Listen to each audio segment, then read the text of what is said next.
সকলকে স্বাগতম।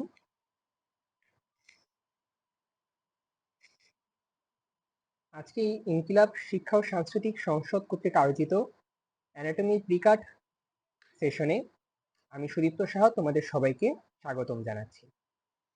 আজকে আমরা অ্যানাটমি প্রিকাটের বিষয়গুলো নিয়ে মোটামুটি আলোচনা করব। আমরা বিশেষ করে এর যে রিটেন পার্টটা এটা নিয়ে আমরা কথা বলবো। ঠিক আছে,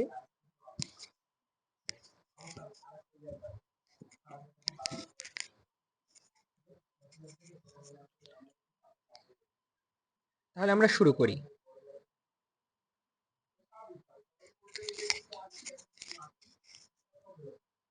আমরা যখন থোরাক্স নিয়ে কথা বলি, যেহেতু থোরাক্স আমাদের প্রথম কার্ড, তাই এটা নিয়ে স্বাভাবিকভাবে আমাদের মধ্যে একটু কৌতূহল থাকে বা আমাদের মধ্যে একটা আলাদা উত্তেজনা এটা নিয়ে কাজ করে। যেহেতু আমরা মেডিকেল এসেছি, কিন্তু আমরা এই পর্যন্ত একটাও পরীক্ষা দিইনি, তাই আমাদের এই ফার্স্ট কার্ড থোরাক্স এটা গুরুত্বপূর্ণ। তাই আমরা এটাকে মোটামুটি ইন এ হোল যতটুকু ডিটেলস বলা যায় বা যতটুকু ডিটেলস এটা কন্টিনিউ করা যায় আমরা চেষ্টা করব। ঠিক আছে, এখন আমরা তো মেইনলি থোরাক্সের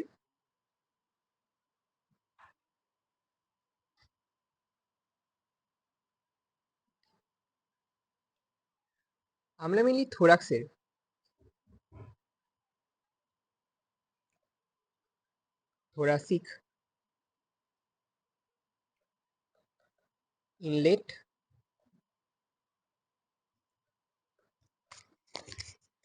থোরাসিক আউটলেট,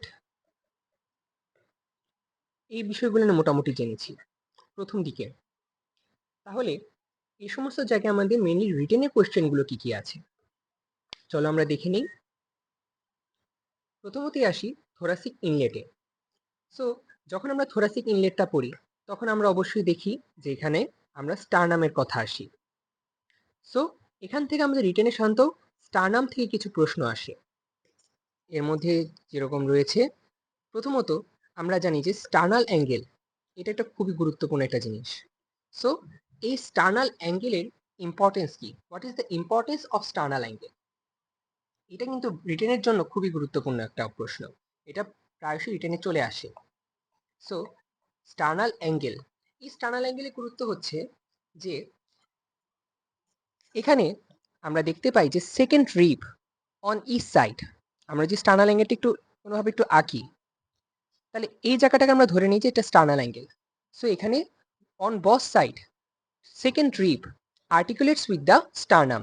সো আমরা যদি এটাকে সেকেন্ড রিব হিসেবে কাউন্ট করে নেই, সো এরপরে থেকে আমরা প্রতি 2 আঙ্গুল নিচ করে এটা থার্ড, এটা ফোর্থ, এটা ফিফথ, এভাবে আমরা রিবস কাউন্ট করতে পারি। সো স্টার্নাল অ্যাঙ্গেলের মেইন ইম্পর্টেন্স হচ্ছে counting of the ribs can be done from the sternal angle by using the sternal angle. Then second one, sternal angle এটা আসলে কোথায় থাকে? It lies opposite the intervertebral disc between thoracic 4 and thoracic 5 vertebra. So as a result, যদি আমরা এটাকে চিন্তা করি, so এটা কি রিপ্রেজেন্ট করছে না at the remarcation of the intervertebral disc between lumbar thoracic 4 and thoracic 5 vertebra? তাহলে এটাও একটা ইম্পর্টেন্স। দেন আমরা যদি স্টার্নাল অ্যাঙ্গেল থেকে ধরে নিই এই হচ্ছে একটা স্টার্নাল অ্যাঙ্গেল, এই হচ্ছে স্টার্নাল অ্যাঙ্গেল, এখানে হচ্ছে মেনোডিয়াম স্টার্নি আর এই হচ্ছে বডি অফ দ্য স্টার্নাম। এখান থেকে যদি আমরা লাইন ড্র করি, তাহলে এই লাইনটা আমাদের সুপিরিয়র মিডিয়াস্টিনাম এবং ইনফিরিয়র মিডিয়াস্টিনামকে সেপারেট করে। So a horizontal plane passing through this level separates the superior mediastinum from the inferior mediastinum. এরপর আমরা যদি দেখি অ্যাসেন্ডিং আওরটা, আমরা আওরটা এর সম্পর্কে শুনেছি যে আমাদের অ্যাসেন্ডিং আওরটাটা শুরু হয় কোথা থেকে? লেফট ভেন্ট্রিকল থেকে। এই যে অ্যাসেন্ডিং আওরটাটা শুরু হচ্ছে, ascending aorta starts at the sternal angle. এরপর অ্যাসেন্ডিং আওরটার কন্টিনিউশন কি? Arch of aorta. Arch of aorta starts and also ends at this level.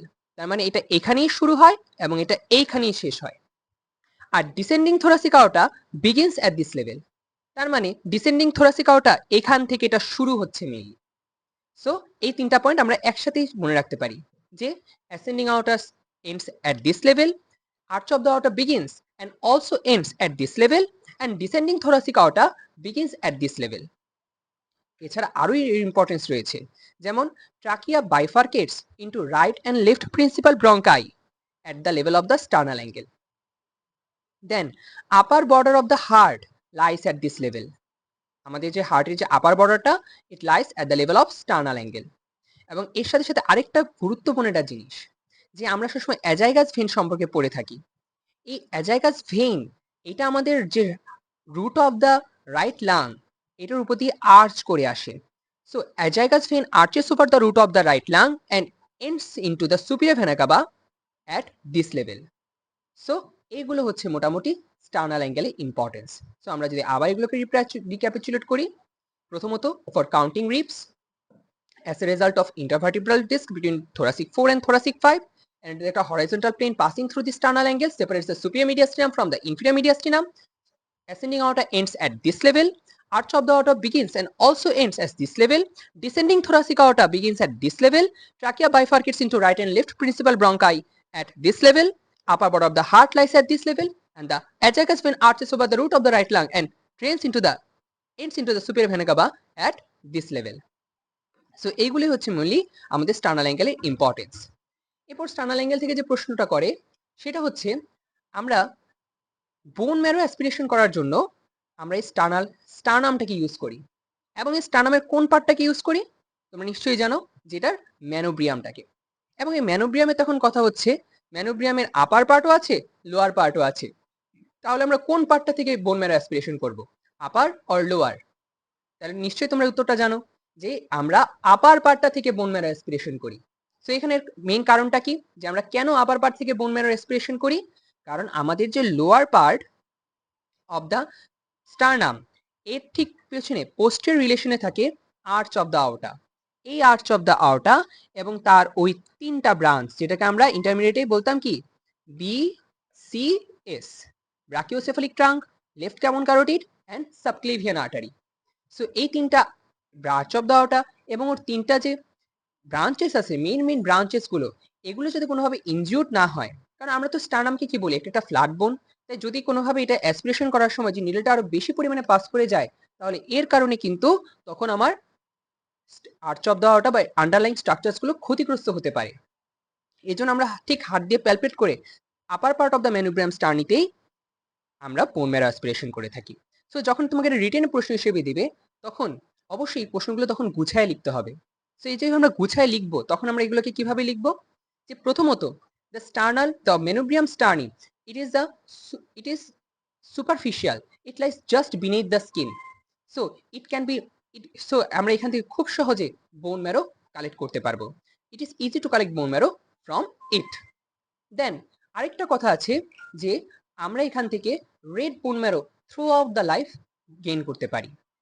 আমরা কিন্তু এরকম কিছু স্ট্রাকচারস দেখেছি, যেমন আমাদের ফিমার বা আমাদের যে লং বোন গুলো মেইনলি প্রথম দিকে কিন্তু এখানে হোলি রেড বোন ম্যারো থাকে, কিন্তু যখনই একটা এজ প্রোগ্রেস করে যায়, আফটার আ প্রোগ্রেসিং এজ, তখন কিন্তু এই রেড বোন ম্যারোটা রিপ্লেস হয়ে যেতে থাকে বাই ইয়েলো বোন ম্যারো। তাহলে আমরা অবশ্যই তাহলে রেড বোন ম্যারো যদি কালেক্ট করতে চাই, তাহলে অবশ্যই আমাদের ফ্ল্যাট বোনগুলোকে ইউজ করতে হবে। সো এখানে আমরা মেনোব্রিয়াম স্টার্নিকে ইউজ করে থাকি। So manubrium sterni is preferred for bone marrow aspiration. Then এখানে একটা কথা আছে, আমরা তো বলছি যে বোন ম্যারো অ্যাসপিরেশন করার জন্য মেনোব্রিয়াম স্টার্নিকে আমরা ইউজ করব, কিন্তু আমরা কিন্তু যে বাচ্চাদের ক্ষেত্রে আমরা মেনোব্রিয়াম স্টার্নি থেকে অ্যাসপিরেশন করা হয় না। তাহলে বাচ্চাদের ক্ষেত্রে কি করা হয়? বাচ্চাদের ক্ষেত্রে তাদের যে আইলিয়া ক্রেস্ট, সেখান থেকে এটা আমরা মেইনলি বোন ম্যারো অ্যাসপিরেশন করে থাকি। সো এটা যদি আমরা একটু মাথায় থাকে, কারণ এটা অনেক সময় ভাবার সময় স্যার ম্যাডামরা জিজ্ঞেস করে থাকে যে আমরা কোথা থেকে বোন ম্যারো অ্যাসপিরেশন করে থাকি ইন কেস অফ অ্যাডাল্ট, আবার যারা ভালো পারে তাদেরকে জিজ্ঞেস করে যে ইন কেস অফ নিউনেট কোথা থেকে করা হয়। ওকে, সো এই হচ্ছে আমাদের mainly sternal angle related, sternal angle related কথা। যদি তোমাদের ভাইবার সাথে আরেকটু কিছু বলে দেই, তাহলে হচ্ছে ভাইবাতে মেইনলি স্টার্নাল অ্যাঙ্গেলের যে অ্যান্টেরিয়র সারফেস এবং পোস্টেরিয়র সারফেস, ফার্স্ট কার্ডের ভাইবা যদি হয়, তাহলে এর জন্য স্টার্নামটা ভেরি ইম্পর্টেন্ট। যদি কারো মনে করো একটু পরীক্ষাটা কোনোভাবে একটু খারাপ হয়, তাকে কিন্তু স্টারনামটা থেকে মেইনলি জিজ্ঞেস করবে। তাদের জন্য স্টারনামটা কিন্তু তখন ম্যান্ডেটরি হয়ে যাবে। তাই তুমি চেষ্টা করবা যাতে অ্যাজ আ ফার্স্ট পয়েন্ট তোমার যাতে স্টারনামটা ভালোভাবে পড়া থাকে।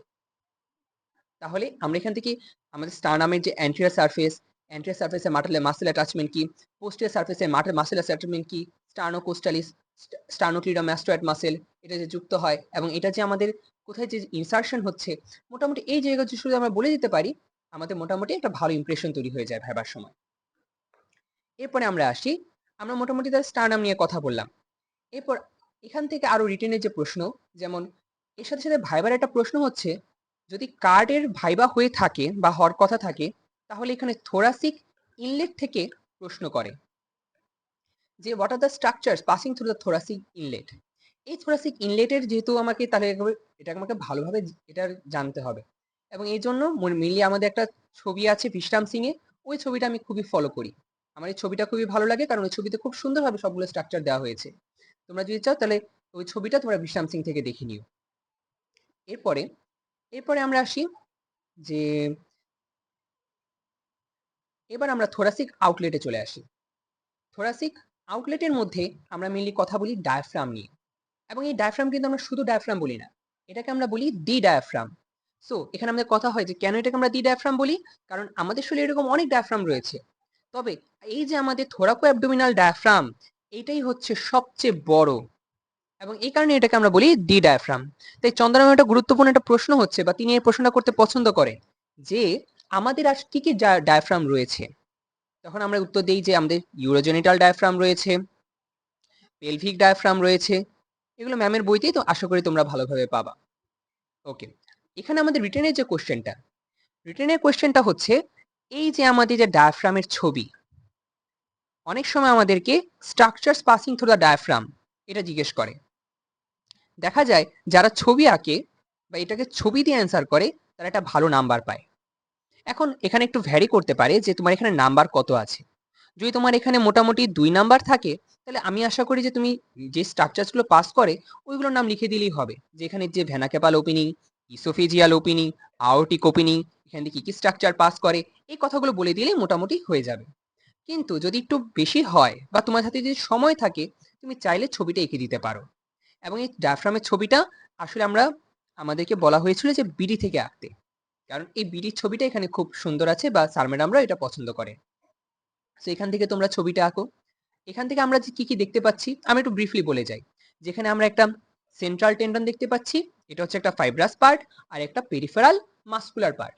এখন এই যে আমরা ফাইব্রাস টেন্ডনটা দেখতে পাচ্ছি, এই ফাইব্রাস টেন্ডনের মধ্যে আমরা একটা ওপেনিং দেখতে পাচ্ছি, এবং এই ওপেনিংটা কি ভেনা ক্যাভাল ওপেনিং।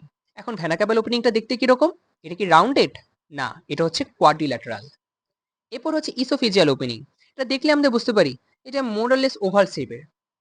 এরপর আর যে আওরটিক ওপেনিংটা যদি আমরা খেয়াল করি, আওরটিক ওপেনিং এটা হচ্ছে মোটামুটি এটা ফ্রি, এবং এটা আমাদের ক্লুরা অফ দ্য ডায়াফ্রাম, আমাদের যে right and left crura of the diaphragm median arcuate ligament, এখানে এটা তৈরি করে থাকে।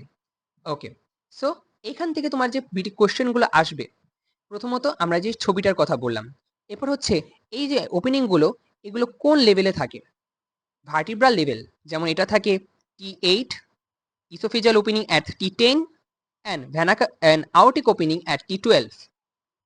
এখন কি এরপর হচ্ছে কি কি স্ট্রাকচার এখান থেকে পাস করে, এই স্ট্রাকচারগুলোর নাম তোমরা শিখে নিবে। যেমন ভেনা ক্যাভাল ওপেনিং দিয়ে inferior vena cava, right phrenic nerve, oesophageal opening দিয়ে ইসোফেগাস, এরপর আমরা দেখতেছি oesophageal branches of gastric artery and supplying vein. এরপর এখানে আওরটিক ওপেনিং দিয়ে হচ্ছে descending descending aorta. Descending aorta যখন এই যে এটা আমরা বলতেছি কিন্তু এখন তো থোরাসিক, কিন্তু যখন এটা ক্রস করে গেল তখন এটা অ্যাবডোমিনাল আওটা হয়ে যায়। ওকে, এটা যাতে আমাদের মাথায় থাকে, তাহলে আমাদের ডিসেন্ডিং থোরাসিক আওটা কিভাবে অ্যাবডোমিনাল আওটা হয়ে যায় সেটা আমরা পরবর্তীতে আমাদের কনফিউজ হবে না। এছাড়া এখানে রয়েছে azygos vein, thoracic duct. So এই স্ট্রাকচারস গুলো তোমরা ভালো করে পড়ে নাও, what are the structures passing through the diaphragm, এটা ভেরি ইম্পর্টেন্ট। ওকে, এবং এখানে একটা জিনিস আছে, এই জন্য আমি এই ছবিটা নিয়ে এসেছিলাম, এটা হচ্ছে বিশ্রামের ছবি। এখানে সুপিরিয়র এপিগাস্ট্রিক ভেসেলস, এটা জিফিস্টার্নাম এবং সেভেন্থ রিব, জিফিস্টার্নাম এবং সেভেন্থ রিবের মাঝখানে যে একটা স্লিট আছে, এই জায়গা দিয়ে পাস করে। এই জিনিসগুলো একটু মাথায় রাখতে হবে। একটু মাথায় রাখলে তুমি এটা পরীক্ষায় যে জিজ্ঞেস করে কোনোভাবে ভাইবার সময় বিশেষ করে, তখন তুমি ভালো করতে পারবা। ওকে, যেহেতু আমরা লিখিত সম্পর্কে পড়তেছি, তো আমাদেরকে ডেভেলপমেন্টগুলো একটু ভালোভাবে জানতে হবে। তাহলে ডায়াফ্রামের ডেভেলপমেন্ট কি কি? ডায়াফ্রামের ডেভেলপমেন্ট হচ্ছে প্রথমত সেপ্টাম ট্রান্সভার্সাম। এই ছবিটা ভিস্টাম থেকে নেওয়া, তোমরা চাইলে এটা আঁকতে পারো। তাহলে এখানে আমরা দেখতে পাই এটা হচ্ছে সেপ্টাম ট্রান্সভার্সাম। এরপর হচ্ছে এটা প্লুরোপেরিটোনিয়াল মেমব্রেন। এরপর এটা হচ্ছে বডি ওয়াল, আর এটা হচ্ছে dorsal mesentery of the oesophagus. So এখানে হচ্ছে সেপ্টাম ট্রান্সভার্সাম, প্লুরোপেরিটোনিয়াল মেমব্রেন, বডি ওয়াল এবং dorsal mesentery of the oesophagus. এই যে চারটা জিনিস, এই চারটা জিনিস থেকে কি কি তৈরি হয় এটা মাঝে মধ্যে কিন্তু আসে। এটা ম্যামের এমব্রায়োলজি বইতে তোমরা পাবা এই ছবিটা।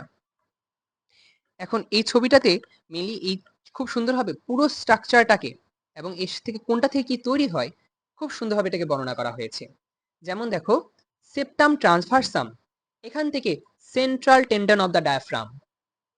প্লুরোপেরিটোনিয়াল মেমব্রেন, এখান থেকে স্মল পেরিফেরাল পার্ট, আমরা যে পেরিফেরাল পার্টটার কথা বললাম, এটা একটা স্মল পার্টটা এই প্লুরোপেরিটোনিয়াল মেমব্রেন থেকে তৈরি হয়।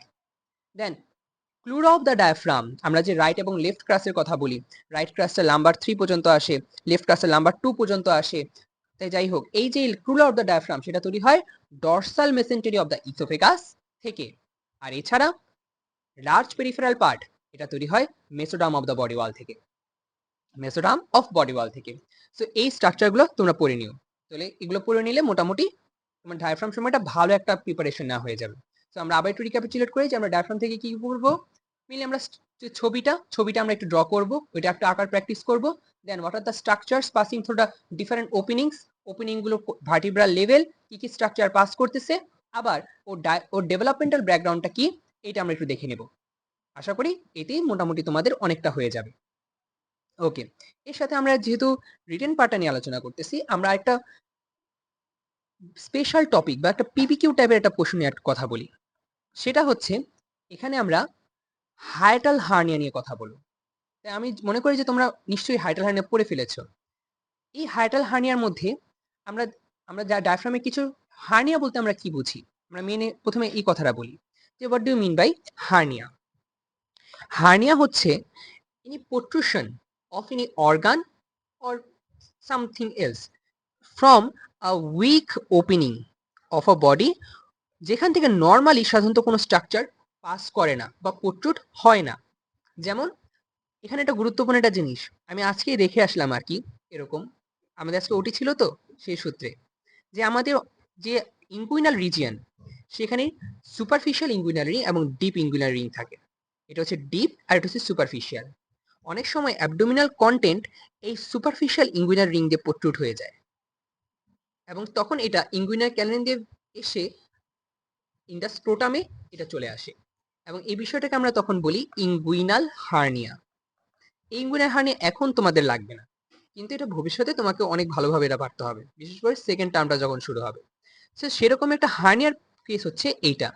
সো এখানে এটা কি হয়, এটাকে আমরা হায়াটাল হার্নিয়া বা স্লাইডিং হার্নিয়া বলে থাকি। সো এটাকে আমরা কেন হায়াটাল হার্নিয়া বা স্লাইডিং হার্নিয়া বলতেছি, যেহেতু এটা স্লাইডিং তার মানে কথাই বোঝা যাচ্ছে যে আমাদের যে এই উপরের পার্টটা, তার মানে হচ্ছে oesophagus, lower end of the oesophagus and cardiac of the stomach, এটা হায়াটাল মানে এটা স্লাইড করে এটা আমাদের থোরাসিক ক্যাভিটির দিকে চলে যাবে।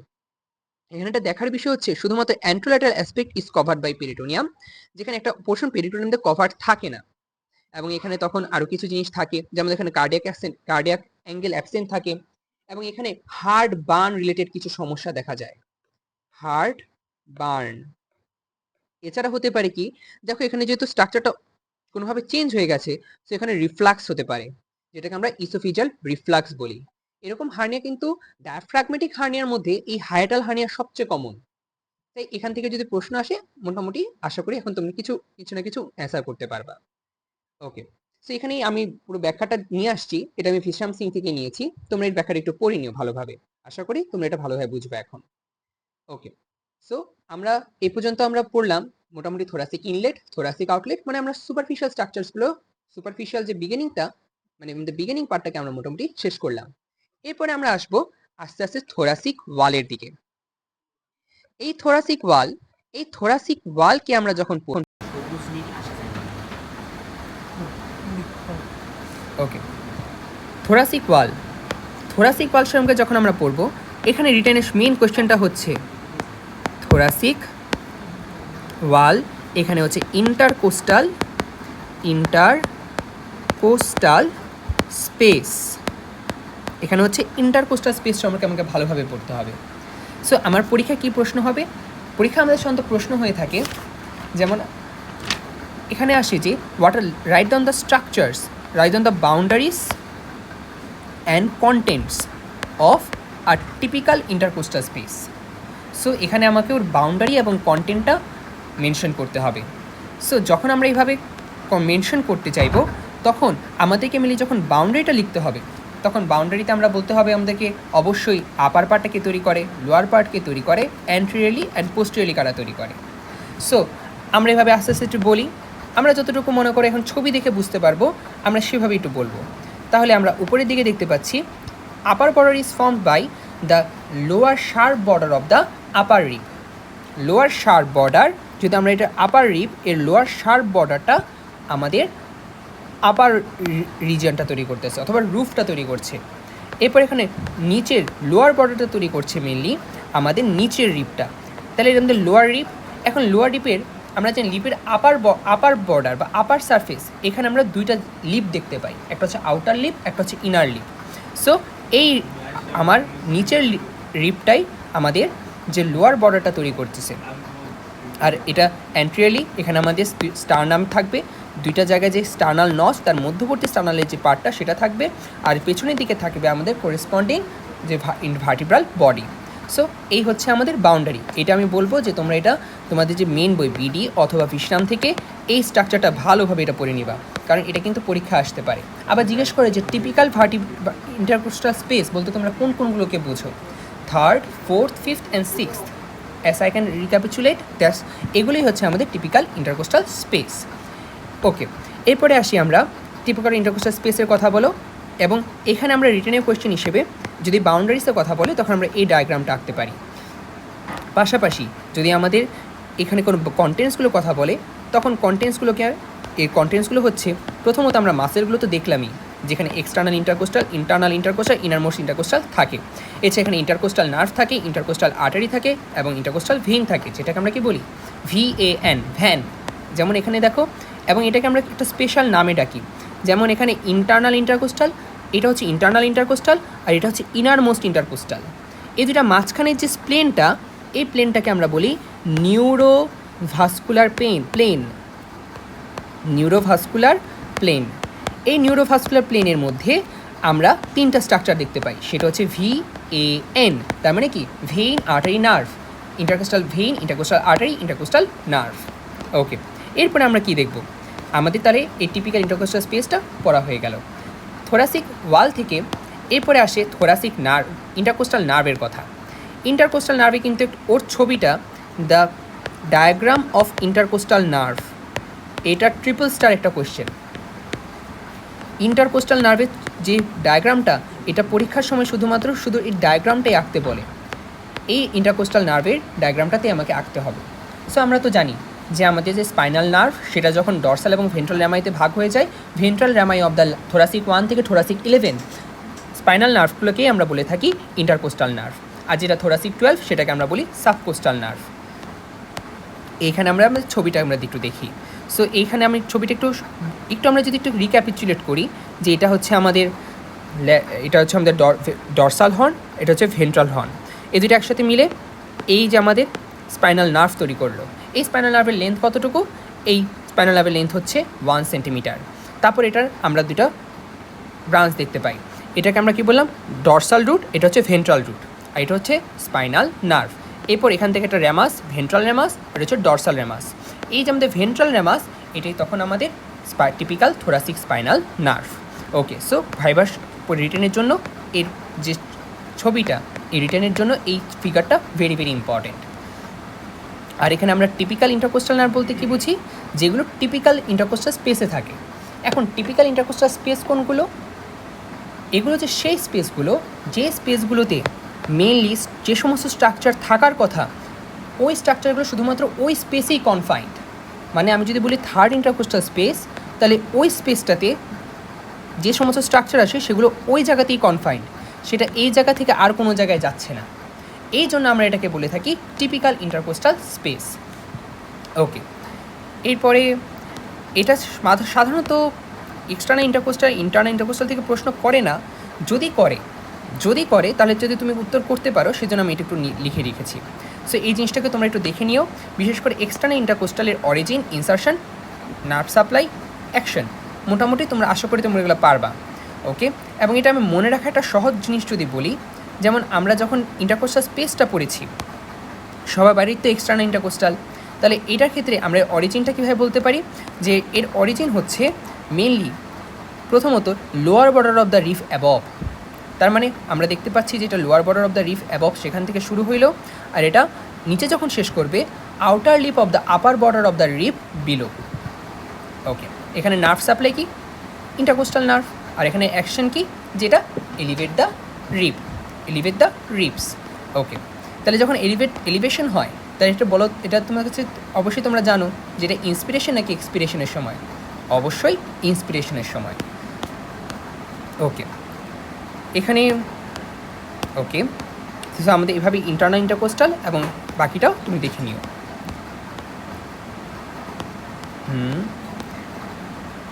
দেন আমরা এখানে অ্যাজাইগাস ভেনটা নিয়ে একটু কথা বলি। অ্যাজাইগাস ভেনের ক্ষেত্রে ওর যে ছবিটা, এই ডায়াগ্রামটা আমি সাজেস্ট করবো যে এটা বিডি থেকেই আঁকবে। এখন এখান থেকে কী কী প্রশ্ন করে, প্রথমত এখানে বলে যে প্রথমত অ্যাজাইগাস ভেনের ডায়াগ্রামটা তোমরা ড্র করো। দ্বিতীয়ত এখানে এটা কিভাবে ফর্ম হলো, তিনটা ভেইন, সেটা কি কি, right subcostal, right ascending lumber এবং লাম্বার অ্যাজাইগাস ভেইন। তাহলে এই যে নাম তিনটা মাথায় রাখতে হবে। আর এই যে অ্যাজাইগাস ভেনটা তৈরি হলো, এটা তো ড্রেন করবে অবশ্যই সুপিরিয়র ভেনা ক্যাভাতে। এখন এখানে কী কী ট্রাইবিউটারিজগুলো রয়েছে এগুলো জিজ্ঞেস করে, যেমন আমাদের সেকেন্ড, থার্ড এবং ফোর্থ, এই তিনটা ভেইন মিলে, ইন্টারকোস্টাল ভেইন মিলে রাইট সুপিরিয়র ইন্টারকোস্টাল ভেইন, এই রাইট সুপিরিয়র ইন্টারকোস্টাল ভেইন পরে অ্যাজাইগাস ভেনে ড্রেন করে। এরপরে দ্বিতীয়ত 5, 6, 7, 8 এবং 5 থেকে 11 পর্যন্ত যে ইন্টারকোস্টাল ভেইনগুলো রয়েছে সেগুলো আমাদের অ্যাজাইগাস ভেনের মধ্যেই ড্রেন করছে। এছাড়া এখানে আমাদের দেখতে পাচ্ছি আমরা হেমি অ্যাজাইগাস ভেন ড্রেন করছে, accessory hemiazygos when drain করছে। এখানে আমরা চিন্তা করে রাখি যে এটা হচ্ছে থোরাসিক 8 লেভেল। এর যে lower part of the thoracic 8 vertebra, এখানে আমাদের এই বরাবর আমাদের হেমি অ্যাজাইগাস ভেন এসে ড্রেন করে, আর upper border of the thoracic 8 vertebra accessory hemiazygos vein এসে ড্রেন করে। সো এই স্ট্রাকচারসগুলো তোমরা একটু ভালোভাবে পড়ে নিও। অনেক সময় প্রশ্ন করে যে what is the importance of azygos vein. So এটা একটু দেখে রাখতে পারো তোমরা যদি চাও। তাহলে এখানে এর ইম্পর্টেন্স মিলে আমি চিন্তা করি যে যেহেতু এটা একটা কোনো একটা অ্যাজাইগাস ভেন, এটা সুপিরিয়র ভেনা ক্যাভাতে ড্রেন করছে, তাই যখনই কোনো সুপিরিয়র ভেনা ক্যাভার অবস্ট্রাকশন হতে পারে, তখন কিন্তু কোনো না কোনোভাবে এখান দিয়ে ড্রেনেজটা হতে পারে। বিশেষ করে যখন সুপিরিয়র ভেনা ক্যাভাস ড্রেনেজ হয় before the entry of the azygos vein. এবং এখানে আমি জিনিসটাকে নিয়ে এসেছি। তো তোমরা এখান থেকে স্ট্রাকচারটা একটু দেখে রেখো, যাতে তোমার এই জিনিসটা পরবর্তীতে পড়তে খুবই সুবিধা হয়। এবং এটা কিন্তু আমাদের ভাইবার জন্য বিশেষ করে ভেরি ইম্পর্টেন্ট। রিটেনে আসতে পারে নাও আসতে পারে, বাট ভাইবার জন্য ইট ইজ ভেরি ইম্পর্টেন্ট যে obstruction of the superior vena cava before the entry of the vena azygos. তাহলে এখানে কী হয়, venous blood from the upper limb, সেখান থেকে এক্সিলারি ভেইন, সেখান থেকে subscapular vein, circumflex scapular vein, anastomosis between the scapula and communicate with the intercostal vein and থেকে vena azygos হয়। এখন এটা আমার কিন্তু মনে রাখতে প্রথম দিকে খুবই কষ্ট হতো। এখন আমি এটাকে কীভাবে মনে রাখছি, আমি এটা চিন্তা করতাম যে venous blood of the upper limb, আমি বলতেছি আপার লিম্ব, তাহলে আপার লিম্বের ক্ষেত্রে অবশ্যই আমি অ্যাক্সিলারি ভেনের কথা পড়বো। তোমরা যখন সুপিরিয়র এক্সপেরিমেন্টে পড়বা তখন তোমরা এই জিনিসগুলো আরও ক্লিয়ার হবা। সো এই অ্যাজাইগাস ভেইন, এরপর হচ্ছে সেখান থেকে এটা সাবস্ক্যাপুলার ভেইন, সাব মানে হচ্ছে নিচে, তার মানে স্ক্যাপুলার নিচে এরকম একটা ভেইন সাবস্ক্যাপুলার ভেনে গেল। এখন আমাদের স্ক্যাপুলাতে আমরা যেটাকে চিন্তা করি স্ক্যাপুলা, এখানে ভেনের অ্যানাস্টোমোসিস হয়, এখানে ভেনাস অ্যানাস্টোমোসিস দেখা যায়। সো এই অ্যানাস্টোমোসিস থেকে কি হতে পারে যে এখান থেকে পরবর্তীতে আমাদের যে ইন্টারকোস্টাল ভেনে সেটা চলে যেতে পারে, এবং সেখান থেকে এটা অ্যাজাইগাস ভেন। কারণ আমরা দেখেছি যে এখানে ভেনা অ্যাজাইগাসের সাথে আমরা দেখতে পাচ্ছি যে যতগুলো থোরাসিক 11 থেকে থোরাসিক 1 থেকে থোরাসিক 11 পর্যন্ত সবগুলো ইন্টারকোস্টাল ভেনই, তো এখানেই তো তারা ড্রেন করলো। সেভাবে ইন্টারকোস্টাল ভেনের থ্রুতে তখন অ্যাজাইগাস ভেন হয়ে তখন ব্লাডটা সুপিরিয়র ভেনা ক্যাভা দিয়ে অথবা রাইট এট্রিয়ামে প্রবেশ করে যেতে পারে। এছাড়া যদি আমাদের ব্লকেজটা হয় after the entry of the vena azygos, তখন কি হবে, তখন হবে কি, তখন ব্রাকিওসেফালিক ভেইন, যেটা আমরা একটা ছবির মাধ্যমে যদি দেখি আরও ভালোভাবে বুঝতে পারবো। যেমন দেখো, ওইটা ওপেন করার পরে ব্লকেজটা হয়েছে। এখন কি হবে, এখন তো ব্লাডটা যেতে পারবে না, এখন ব্লাডটা তাহলে এই সমস্ত দিক দিয়ে যাবে। তার মানে প্রথমত ব্রাকিওসেফালিক ভেইনের কথা আসবে। তাহলে ব্রাকিওসেফালিক ভেইন থেকে এরপর হচ্ছে অ্যাক্সিলারি ভেইন থেকে এরপর হচ্ছে ল্যাটরাল থোরাসিক ভেইন।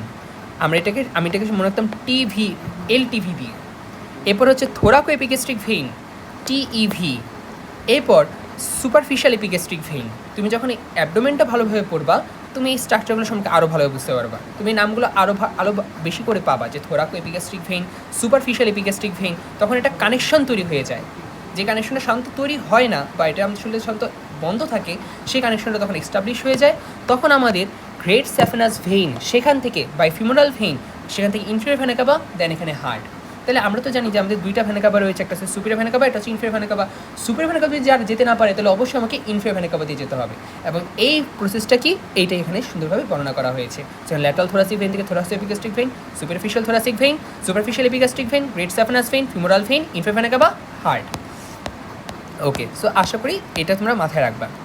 ওকে, আমরা থোরাসিক ডাক্তার থেকে আমরা একটু বলে ফেলি যে আমাদের থোরাসিক ডাক্তারের সঙ্গে প্রশ্ন করে কি, আমরা যে থোরাসিক ডাক্তারের ফরমেশন, কোর্স, টার্মিনেশনটা মনে রাখতে পারি, এই ছবিটা যদি মাথায় থাকে, মোটামুটি থোরাসিক ডাক্তার থেকে আর সেরকম কোনো প্রশ্ন করার বেশি একটা করে না। সো আমাদের রিটেনের জন্য বিশেষ করে এর যে ডায়াগ্রামটা ওর ফিগারটা, এই ফিগারটাই ভালো করে পড়তে হবে। সো তোমরা এই ফিগারটা ভালো করে পড়ে নিও। আবার এখানে একটা কিন্তু গুরুত্বপূর্ণ জিনিস আছে, যে সিস্টারনা কাইলি, এটারই কন্টিনিউশন হচ্ছে থোরাসিক ডাক্ট। যখনই সিস্টারনা কাইলিটা থোরাসিক 12 যে আউটিক ওপেনিং, এই আউটিক ওপেনিংয়ে যখন ক্রস করে সেটা চলে আসে, তখন এটা থোরাসিক ডাক্ট নামটা পেয়ে যায়। এই থোরাসিক ডাক্টটা দেখো প্রথমের দিকে এভাবে যাচ্ছে, কিন্তু T5 লেভেলে সেটা আবার তার দিকটা চেঞ্জ করে যাচ্ছে।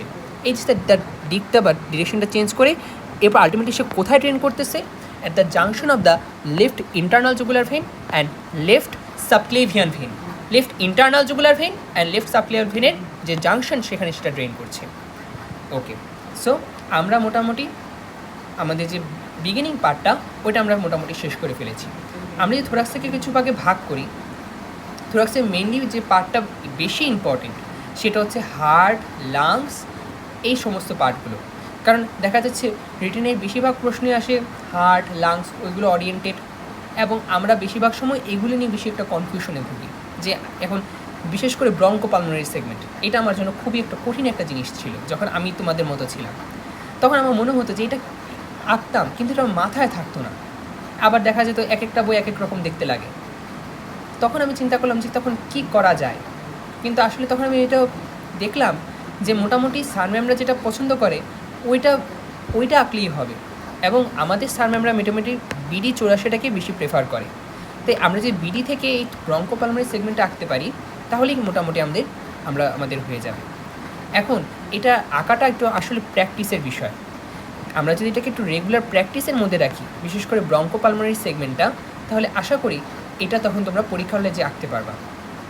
এখন এই ব্রঙ্কোপালমোনারি সেগমেন্টটার আমরা একটু কিছু কথা বলি এটা নিয়ে। প্রথমত আমরা ব্রঙ্কোপালমোনারি সেগমেন্টের যদি কথা বলি, আমরা একটু প্রথমেই এই কঠিনটা নিয়ে শুরু করতেছি। যেহেতু আমরা লাংস শুরু করব, তাই মেইনলি আমাদের যে প্রশ্নটা পরীক্ষায় আসবেই, আমরা সেটা নিয়ে একটু আগে কথা বলি। এটা হচ্ছে ভিশ্রাম সিংয়ের ছবি। এখানে ব্রঙ্কোপালমোনারি সেগমেন্ট হিসেবে এটা হচ্ছে রাইট লাংসের সেগমেন্টগুলো দেখানো হয়েছে। এটা হচ্ছে মিডিয়াল সারফেস, এটা হচ্ছে ল্যাটারাল সারফেস, আর এটা হচ্ছে মিডিয়াল সারফেস। আর এখানে লোবার এবং সেগমেন্টাল ব্রঙ্কাইগুলো দেখানো হয়েছে। তাহলে এই হচ্ছে ল্যাটারাল অ্যাসপেক্টে এই সমস্ত যে লোবসগুলো, এখানে যে সেগমেন্টগুলো, এই সেগমেন্টগুলো শো করা হয়েছে। এছাড়া আমাদের লেফট লাংয়ের ক্ষেত্রেও এই ফিগারটা রয়েছে। এটা হচ্ছে BDর ফিগার। BDতে এটাকে যেভাবে দিয়েছে, এটা মোটামুটি আরও সুন্দর। এখানে আমরা লাংসকে মেনলি ওর যে আপার লোব, মিডল লোব এবং লোয়ার লোব, এই তিনটে অনুসারে আমরা ওকে ভাগ করে থাকি। যেমন আমরা দেখো আপার লোবের ক্ষেত্রে আমরা কি বলি, আপার লোবের ক্ষেত্রে আমরা বলে থাকি যে আপার লোবে এখানে আছে 3টা সেগমেন্ট। একটা হচ্ছে এপিকাল সেগমেন্ট, এটা হচ্ছে এপিকাল সেগমেন্ট। এই যে আমরা পেছনের দিকে যেটা দিতেছি, সেটাকে আমরা সবসময় 2 দেব। সো এটা কি ইন্ডিকেট করে, পোস্টেরিয়র সেগমেন্ট। আর যেটা সামনের দিকে, সেটাকে আমরা 3 দেব। সো এটা কি রিপ্রেজেন্ট করে, অ্যান্টেরিয়র সেগমেন্ট। সো আমরা প্রথমে যদি এইভাবে একটা চিত্র এঁকে নিই, এইটা হচ্ছে আমাদের পুরোটা লাংস। আমরা প্রথমে ফিশারগুলো আইডেন্টিফাই করবো, যেটা হচ্ছে অবলিক ফিশার, এটা হচ্ছে হরাইজন্টাল ফিশার। এরপরে আমরা এখানে এটা আপার লোব, এটা হচ্ছে মিডল লোব, এটা হচ্ছে লোয়ার লোব। এবার আপার লোবকে আমরা আস্তে আস্তে ডিস্টিংগুইশ করি, যেখানে হচ্ছে আমাদের এরকম একটা ওয়াই শেপ একটা স্ট্রাকচার রেখে দিলে এটা হচ্ছে এপিকাল, এটা হচ্ছে পোস্টেরিয়র, এটা হচ্ছে অ্যান্টেরিয়র সেগমেন্ট। ওকে, এরপরে আমরা এখানে দেখতে পাচ্ছি যে এখানে আমাদের রয়েছে 4 আর 5 মিডল লোবে। মিডল লোবে আমাদের হচ্ছে ল্যাটারাল আর মিডিয়াল, ল্যাটারাল আর হচ্ছে মিডিয়াল, এই দুইটা সেগমেন্ট রয়েছে। আর এখানে যে আমাদের পোস্টেরিয়র লোব, এই লোয়ার লোব, এই লোয়ার লোবে রয়েছে এই সুপিরিয়র, ওকে, দেন হচ্ছে medial basal, medial basal, anterior basal, lateral basal আর হচ্ছে পোস্টেরিয়র বেসাল। তাহলে আমাদের কিন্তু মিডিয়াল বেসালও থাকে, কিন্তু এটা আমরা অবশ্যই এই ল্যাটারাল সারফেসটাতে দেখতে পাবো না। তো এটাকে আমরা কোথায় দেখতে পাবো? আমরা এটাকে দেখতে পারবো রাইট সারফেসে। এখানে আমরা এই 7 নাম্বার অর্থাৎ এই যে মিডিয়াল বেসালটা দেখতে পাবো। সো যখন তুমি এভাবে আঁকবা, তোমার ল্যাটারাল সারফেসটা যেরকম হবে মিডিয়াল সারফেসটা কিন্তু ঠিক সেরকম হবে না, একটু ডিফারেন্স থাকবে।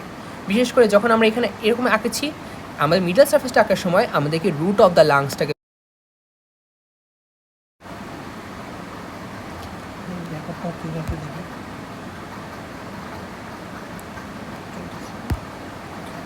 এই রুট অফ দ্য লাংস এটা এঁকে এরপরে মোটামুটি আমরা এখানে আমাদের যে ফিশারগুলো থাকে, অবলিক ফিশার আর হরাইজন্টাল ফিশার, এই দুটো এঁকে নেওয়ার পরে আবার আমরা 1, 2, 3 অ্যান্ড এপিকাল, অ্যান্টেরিয়র, পোস্টেরিয়র, এই দুটোর মাঝখানে এই হচ্ছে 5 এখানে কি আছে? 5 হচ্ছে আমাদের ইনফিরিয়র লিঙ্গুয়াল, আমাদের যে রাইট লাং, ওকে, আমাদের এখানে যে লিঙ্গুয়াল পার্টটা এটা রয়েছে।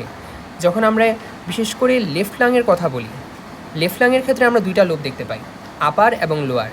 এইখানে আমরা সুপিরিয়র এবং ইনফিরিয়র লিঙ্গুলার লোবের কথা সেগমেন্টের কথা বলবো। সো সুপিরিয়র ইনফিরিয়র সেগমেন্ট এখানে হচ্ছে এই যে 4 and 5, ওকে। আর এরপরে এটা হচ্ছে 5 মানে হচ্ছে মিডিয়াল, তার মানে আমাদের এখানে মিডিয়ালটা যে শেষ হয়েছিল এই জায়গাটাতে, আর এইখানে এই মিডিয়াল পার্টটা আরও এক্সটেন্ড করেছে। সো এইভাবে তুমি যেটা বুঝে বুঝে আঁকো, এটা হচ্ছে মিডিয়াল বেসাল, এরপরে এখানে হচ্ছে 6, এখানে 6 মানে হচ্ছে এটা সুপিরিয়র, এরপর হচ্ছে 8, 9, 10 anterior basal, lateral basal, posterior basal.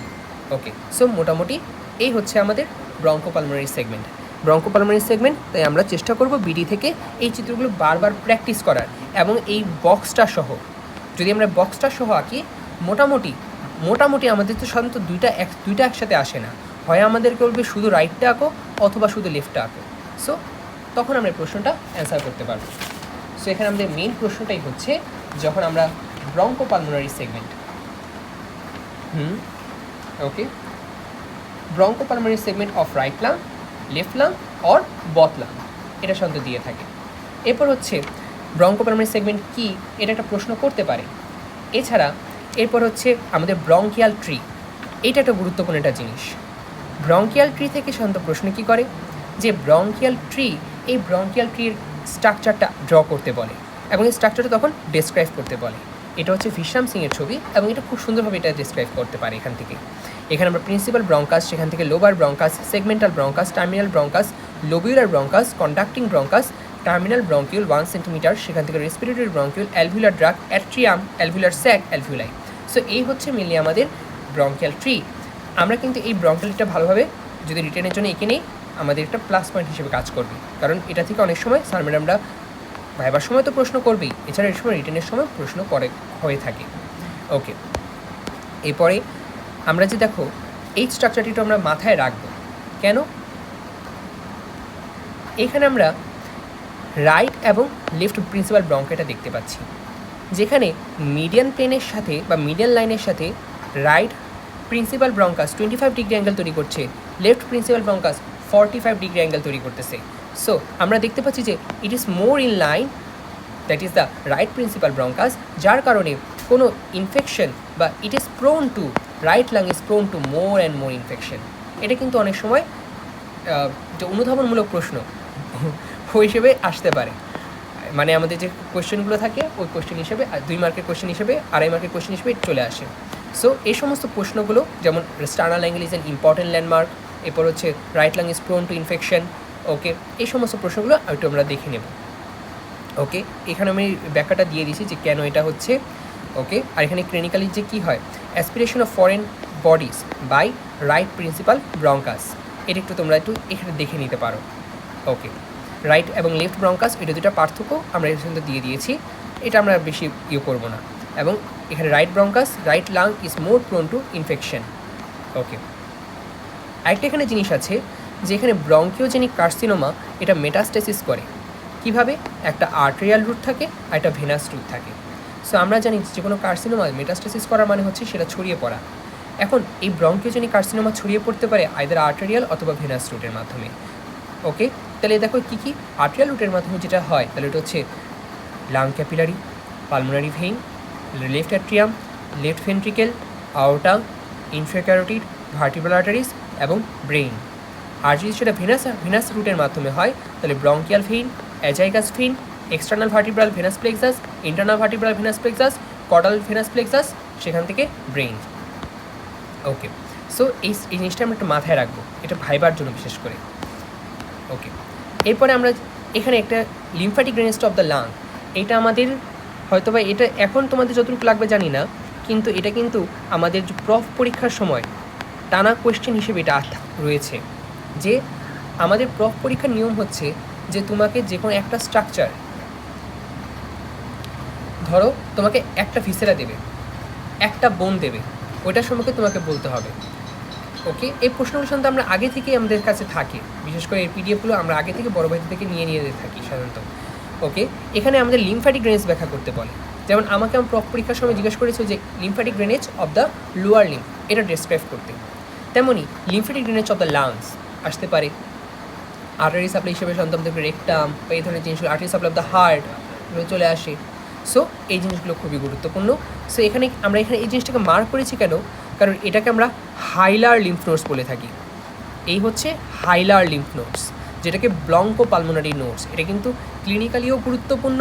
এটা পরীক্ষার সময় সামনে আমরা নামটা শুনতে চাই যে হাইলার লিম্ফ নোডস, এই কথাটা আমরা বলেছি কিনা। সো এখানে কিন্তু আমাদের সুপারফিশিয়াল এবং ডিপ লিম্ফ্যাটিক ভেসেলস রয়েছে, এবং ড্রেনেজটাও সুপারফিশিয়ালও হয়, ডিপও হয়, দুইটাই আলটিমেটলি এই হাইলার লিম্ফ নোডস। সেখান থেকে ইন্টারনাল ট্রাকিওব্রঙ্কিয়াল নোড, সেখান থেকে সুপিরিয়র ট্রাকিওব্রঙ্কিয়াল নোড, সেখান থেকে প্রি ট্রাকিয়াল প্যারাট্রাকিয়াল নোড, কীভাবে সেটা ড্রেন হয়। ওকে, সো আমি তোমাদেরকে বলবো যে এই জিনিসটা একবার হলেও তোমরা একটু পড়ে নিও, তো আশা করি এতে তোমাদের মোটামুটি একটা ইফেক্টিভ একটা প্রিপারেশন হবে। দেন এরপরে আমরা চলে আসি, আমরা তো লাংসের, যেহেতু আমরা রিটেনে কোশ্চেন আলোচনা করতেছি, সো রিটেনে কিন্তু একটা গুরুত্বপূর্ণ প্রশ্ন হচ্ছে লাংসের development of the lungs. So এই লাংসের ডেভেলপমেন্টটা কিন্তু আমাদেরকে অবশ্যই ভালো করে পড়তে হবে। সো আমি তোমাদেরকে বলবো যে এই লাংসের ডেভেলপমেন্টটা তোমরা ভালো করে, বিশেষ করে ম্যামের যে এমব্রায়োলজি বইটা আছে ওইখান থেকে তোমরা দেখে নিও। ওকে, ঠিক আছে, ওইখান থেকে তারা তোমরা এই জিনিসটা একটু দেখে নিও, আশা করি তোমাদের এটা খুবই হেল্পফুল হবে। এবং আমার মনে আছে যে আমাদের ফার্স্ট টার্মের প্রশ্নে খুব সম্ভবত এটা আসছিল যে লাংসের ডেভেলপমেন্ট, ওর যে 4টা স্টেজ থাকে, 4টা স্টেজ তখন বলেছে, এবং যারা ভালো নাম্বার পেয়েছে তারা এই 4টা স্টেজের ছবি এঁকে দিয়েছে। ওকে, এই ছবিটারই কথা বলছি। সো এখানে সিউডোগ্র্যান্ডুলার, ক্যানালিকুলার, সেকুলার আর অ্যালভিউলার স্টেজ রয়েছে। ওকে, আর এখানেই তখন আমরা বলি যে এজ অফ ভায়াবিলিটির কথা চলে আসে। আমাদের সময় এই আমাদের পিবিকিউটা আসছিল মেনলি এজ অফ ভায়াবিলিটিকে কেন্দ্র করে। সো এজ অফ ভায়াবিলিটি কি, 6th month or development beginning of the 7th month, যেটাকে আমরা আগে শিখেছিলাম হচ্ছে 28 উইক অ্যাট ইন্টারমিডিয়েট। সো এই সময় আমরা কী করেছিলাম যে এখানে আমরা দেখেছিলাম type 2 pneumocytes they produce surfactant, a protein rich fluid capable of lowering surface tension, যেটা সারফেস টেনশন কমিয়ে দেয় বা লোয়ার করে। সো এর ফলে কী হয়, collapse of the alveoli can be prevented during expiration. So এই জিনিসটা কিন্তু একটু এরকম যে আমাদের অ্যালভিউলাই যখন ইন্সপিরেশন হয় তখন এটা মোটামুটি এটা এক্সপ্যান্ডেড হয়, কিন্তু যখন এটা এক্সপিরেশন করতেছে তখন এটা অনেক এই পরিমাণে সারফেস টেনশন কাজ করে। এই সারফেস টেনশনের জন্য তখন এটা কোলাপস হওয়ার টেন্ডেন্সি থাকে, কিন্তু এখানে যে সারফেক্টেন্ট এটাই কোলাপসিং টেন্ডেন্সিটাকে রোধ করে। সো এটা lung collapse can be prevented by the surfactant. এটা তৈরি করে কি, টাইপ 2 নিউমোসাইট। এখন এটা তৈরি হওয়া শুরু করে at the end of the 6th month or beginning of the 7th month, যার কারণে অবশ্যই আমাদেরকে মাথায় রাখতে হবে যে এইজ অফ ভায়াবিলিটি হচ্ছে অ্যাট দ্য এন্ড অফ, মোটামুটি বলতে পারি আমরা 7th উইক পর্যন্ত। 7th উইক পর্যন্ত সেই বাচ্চাটা হচ্ছে ভায়াবল, 7th উইকের আগ পর্যন্ত, বাট 7th উইকের পর থেকে সে কিন্তু ভায়াবল না, এবং সে তখন কিন্তু সে লিগাল, আমরা বলে থাকি না যে সে বাচ্চাটা এখন বেঁচে থাকার মতো পূর্ণ সামর্থ্য রয়েছে, এবং এটা কিন্তু আইনতেও খুব গুরুত্বপূর্ণ, বিশেষ করে অ্যাবর্শন বা এই ডেলিভারি এবং প্রেগনেন্সি, ডিলে প্রেগনেন্সি, অ্যাবর্শন, এই সমস্ত বিষয়ের সাথে কিন্তু এটা খুবই গুরুত্বপূর্ণ যে বাচ্চাটা তার এজ অফ ভায়াবিলিটি গেইন করেছে কিনা। সো এজ অফ ভায়াবিলিটি হচ্ছে 7th month of intrauterine life up to the 7th month, that is called as the viable age. এখানে রেসপিরেটরি ট্র্যাক্ট ডিস্ট্রেস সিনড্রোম, যেটাকে আমরা বলে থাকি, ওকে, এটা আমরা কি হয় যে ডিফিসিয়েন্সি অফ সারফেক্টেন্ট, যখন বিশেষ করে কখন হয় প্রিম্যাচিউর ডেলিভারি, সেই সময় আমরা এই জিনিসটা মেইনলি দেখতে পাই যে তখন লাংসের অ্যালভিউলাইগুলোর কোলাপসিং টেন্ডেন্সি থাকে। ওকে, এটা তাহলে আমরা একটু মাথায় রাখবো যে অ্যাকিউট রেসপিরেটরি ডিস্ট্রেস সিনড্রোম। ওকে, এরপর এখান থেকে আরেকটা পার্ট আছে, সেটা রিটেনের জন্য গুরুত্বপূর্ণ, সেটা হচ্ছে রুট অফ দ্য লাংস। এই রুট অফ দ্য লাংস, এটা আমরা যখন পড়বো, এই রুট অফ দ্য লাংসের এই ছবিটা আমরা আঁকার চেষ্টা করব। এই ছবিটা আঁকলে মোটামুটি আমরা একটা ভালো নাম্বার পাবো।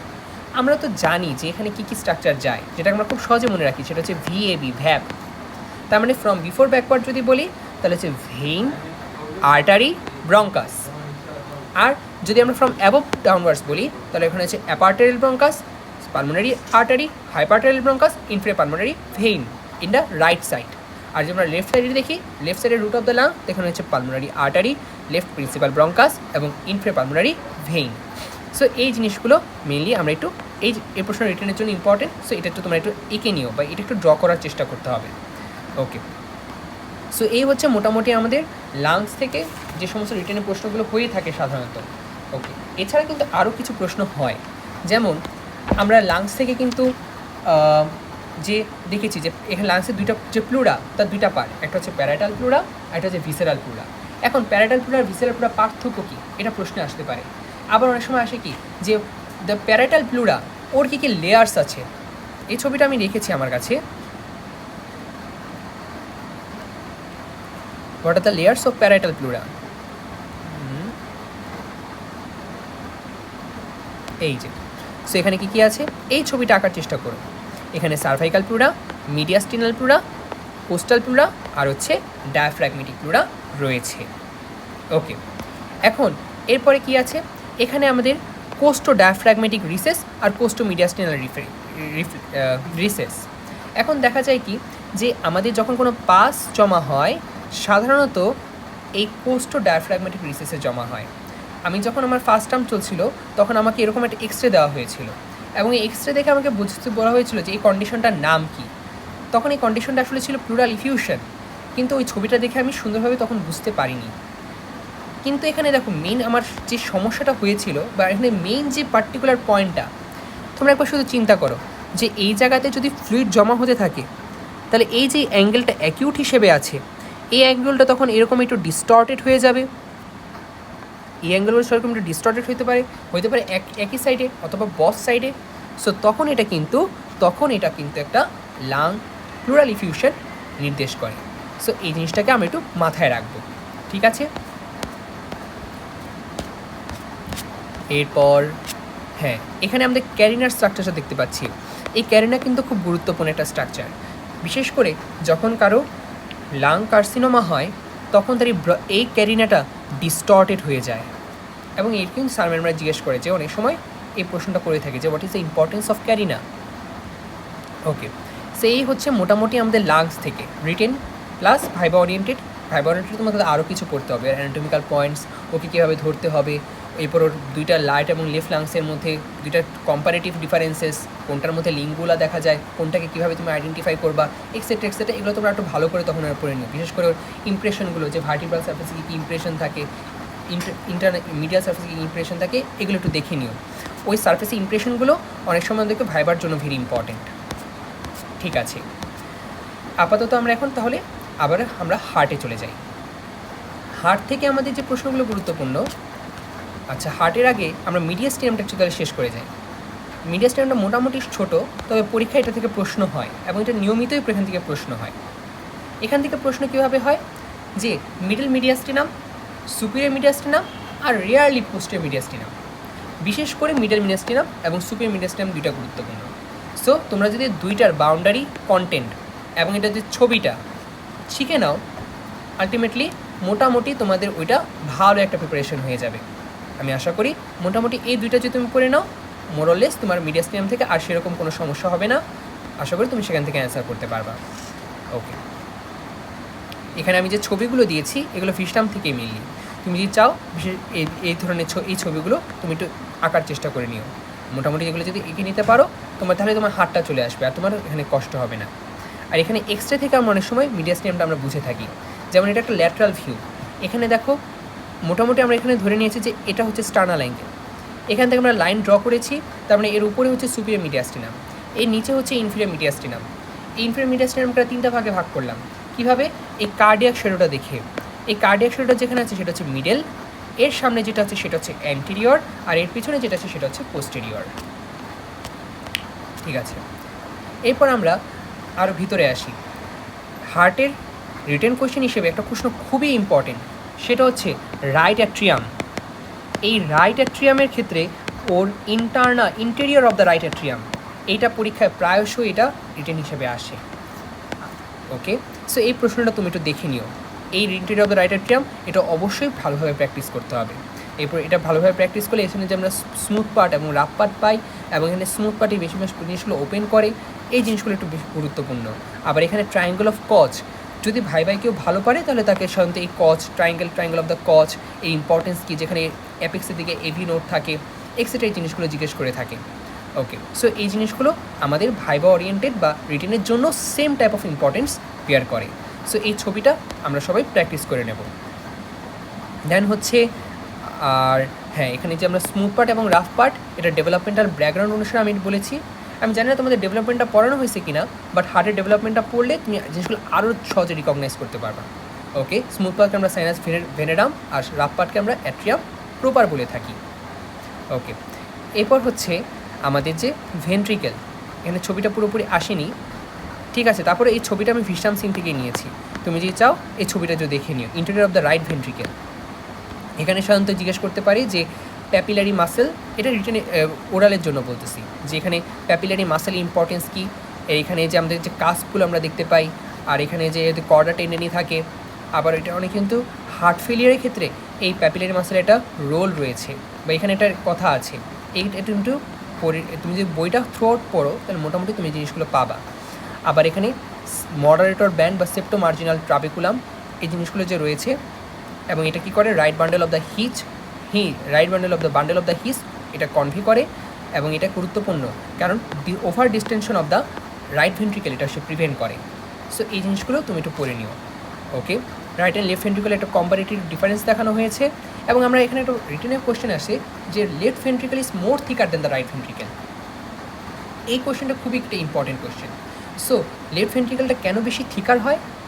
এর কারণ হচ্ছে, তুমি একবার চিন্তা করো, লেফট ভেন্ট্রিকেল থেকে ব্লাডটা যায় কোথায়? আওরটাতে। রাইট ভেন্ট্রিকেল থেকে যায় কোথায়? পালমোনারি ট্রাঙ্কে। যেহেতু লেফট ভেন্ট্রিকেল থেকে আওরটাতে যাচ্ছে, আমরা জানি আওরটার প্রেশার কত, আমাদের ব্লাড প্রেশার, দ্যাট মিনস 80 থেকে 120 মিলিমিটার মার্কারি প্রেশার। কিন্তু পালমোনারি ট্রাঙ্কে কিন্তু প্রেশার এত পরিমাণ নয়, খুবই কম। সো এই ক্ষেত্রে আমরা দেখতে পাবো যে আমাদের যদি এখানে প্রেশারটা খুবই কম, in the case of right ventricle, সেখানে কিন্তু পাশে বেশি পরিমাণে রেজিস্ট্যান্স বা বাধার সম্মুখীন হতে হয় না। But in case of left ventricle, the left ventricle has to pump against a great resistance or comparatively more resistance, যার কারণে লেফট ভেন্ট্রিকেলের ওয়াল বিকামস মোর থিকার। তুমি যখন এই জিনিসগুলো আরও ভালোভাবে পড়বা, বিশেষ করে হাইপারট্রফি কী, অ্যাট্রফি কী, তখন তুমি জিনিসগুলো আরও বেশি ক্লিয়ার হবে আশা করি।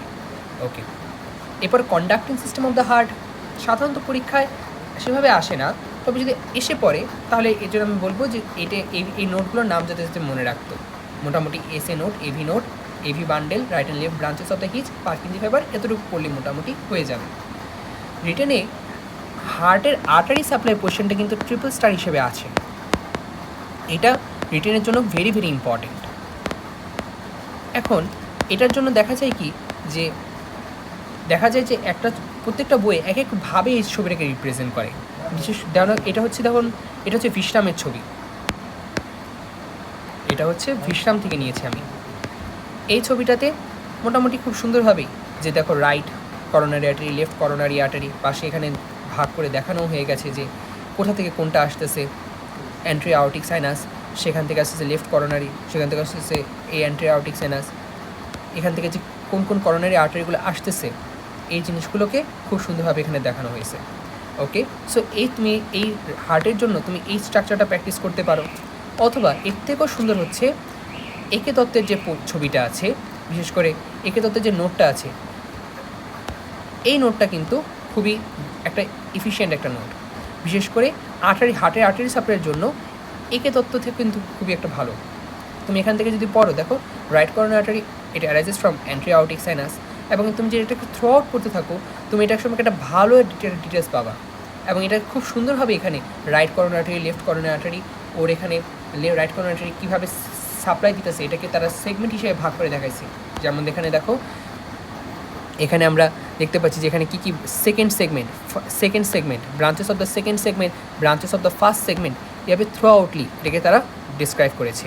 সো এখানে দেখো branches of the first segment, এখানে আমরা দেখতে পাচ্ছি কি এই right coronary artery, right conus artery. এরপর হচ্ছে তুমি শুধু নামগুলো লিখে দিলেই মোটামুটি হয়ে যাবে। তুমি ছবিটা এঁকে নামগুলো লিখে দিলে তুমি আশা করি তুমি অনেক ভালো নাম্বার পাবা।